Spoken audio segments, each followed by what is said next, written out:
Hampshire, joins us live. He's the ranking Republican member of the Senate Budget Committee. Senator, good morning to you, and thanks for coming back on our program. Is there any monopoly money left in that town?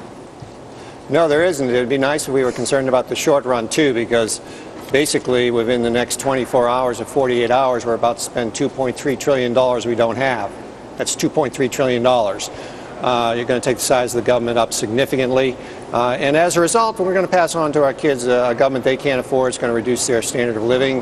And we're headed towards a situation where we're not even going to be able to afford to pay the debt that we've run up as a nation. And we're headed towards some serious times, fiscal times Senator, ahead. When you're talking with your colleagues, whether they're Republicans or Democrats, do they talk about this? Not enough. Not enough. I mean, there's a little bit of lip service given, like the president just did, but when the issues get down to whether or not to spend the money or to reduce the debt, the spending always seems to take priority. I mean, just look at what we've done just this year. You've created these massive expansions in spending at the federal level, which aren't one-year expenditures. They're going to go on forever. I mean, this health care bill is going to go on forever. It's $2.3 trillion over 10 years, but every 10 years it's another $2 or $3 trillion, and then you've got this stimulus package, which has spending going out to 2019, for goodness sakes. I mean, this stimulus package is still going to be spending money in 2019. It's a mountain of money, and it's tough to get your head around. I just want to contrast what the president said yesterday and get your response. He said in January the deficit was at $1.3 trillion. That was 11 months ago. Where is it now, Senator? Well, it closed out at $1.4 trillion. Next year, it's projected to be around 1.2, 1.1 trillion. It'll depend on the TARP and how much money gets spent out of the TARP.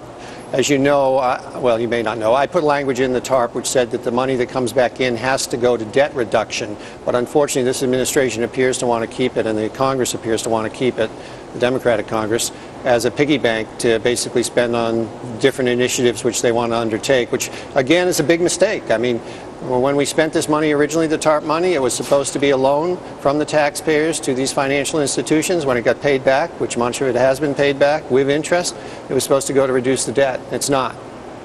Anything you give Washington never comes back, it seems, these days. President Obama said yesterday the government must be far more physically responsible. Who's leading that parade? Well, you know, I'm hopeful, but not necessarily assured or in any way confident that the Congress is going to wake up here and realize that what we're doing to our kids and the next generation is not correct. I mean, no generation should pass on to another generation, a country that's weaker and is got the type of debt that we're about to pass on to our kids. That's not a responsible form of government. Now, there are a bunch of us in Congress who have proposed an idea to try to do something about this. It's a task force which is fast-tracked so that the results of it have to be voted on. It's to address entitlement spending and out-year fiscal insolvencies, tax policy. But that, although it's got a fair amount of support here in the Senate, almost 40 co-sponsors, is still a long way from coming to fruition because it's strongly resisted by House Speaker Pelosi, and the White House isn't too excited about it. I tell you, Senator, for those who are worried about the debt and the deficit, you're not making me feel much better.